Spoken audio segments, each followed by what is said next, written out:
నాకేనా లేకపోతే అందరికి ఇలానే ఉంటదా నాకు తెలీదు. నన్ను మా కన్వీనియన్స్ స్టోర్‌లో నేను కెనడాలో పార్ట్ టైమ్ చేస్తా. నన్ను ఈవినింగ్ షిఫ్ట్‌లు ఎన్ని గంటలు చేయమన్నా చేస్తా నేను. ఎన్ని గంటలంటే అన్ని గంటలు చేస్తా.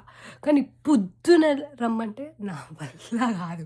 పొద్దున లేవాలి అంటే నా వల్ల గాదు. అదేందో అసలు. సరే మధ్యాహ్నం షిఫ్ట్‌లైనా, ఈవినింగ్ షిఫ్ట్స్ అయినా పర్లేదు నాకు. కానీ పొద్దున లేసి పొద్దున లేవాలి, 6కి లేవాలి అంటే అస్సలు కుదరదు. ఆ! ఇంకా ఎట్లుంటదంటే ఒకవేళ నేను ఎప్పుడో అప్పుడు పొద్దున లేచింననుకో, మధ్యాహ్నం వరకు ఇంటికొచ్చిందనుకో, ఆహా! ఎంత బావుందిరా లైఫ్. మధ్యాహ్నం ఇంటికి రావచ్చు, మంచిగా చేసుకోవచ్చు, కుకింగ్ చేసుకోవచ్చు, మళ్ళీ తినొచ్చు, మళ్ళీ ఏదో ఒకటి యాక్టివిటీ చేసుకోవచ్చు అనిపిస్తది. ఆ పొద్దున లేచేదుంటది గదా! ఆ లేచినంక అరే! ఏం జీవితంరా నాదిది అసలు ఎందుకు లేస్తానా? ఎందుకు ఇదంతా కష్టం నాకు? కష్టాలన్నీ నేను పొద్దున లేచినప్పుడే గుర్తొస్తాయి. అదసలు లేవబుద్దే గాదు. నాకు ఈరోజు ట్రైనింగ్ ఉంది. మా ఒక వేరే స్టోర్‌లో పార్ట్ టైమ్‌కి ట్రైనింగ్‌కి వెళ్ళాలి నేను.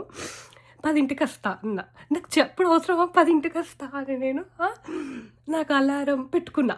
పద్ధతిగా 9కి పెట్టుకున్నా. లేవాలా బంద్ జేసినా. మళ్ళా వన్నా.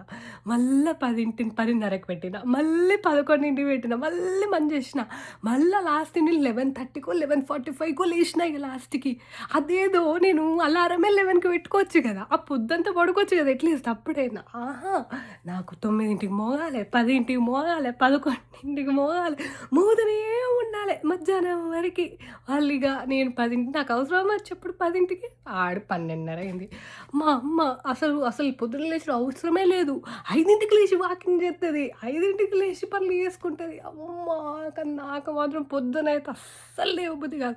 మళ్ళా ఎప్పుడో అప్పుడు పొద్దున లేస్తే బుద్ధిమంతుడిలాగా మధ్యాహ్నం వస్తే ఆహా! ఎంత బావుంది ఇగ నేను ప్రతిరోజు పొద్దున్నే చేస్తా అనుకుంటా. తెల్లారి లేస్తే లేవను. ఖతం అలారం మోగుతదే ఉంటది. నాకేనా ఇట్లా అర్థం కాదు.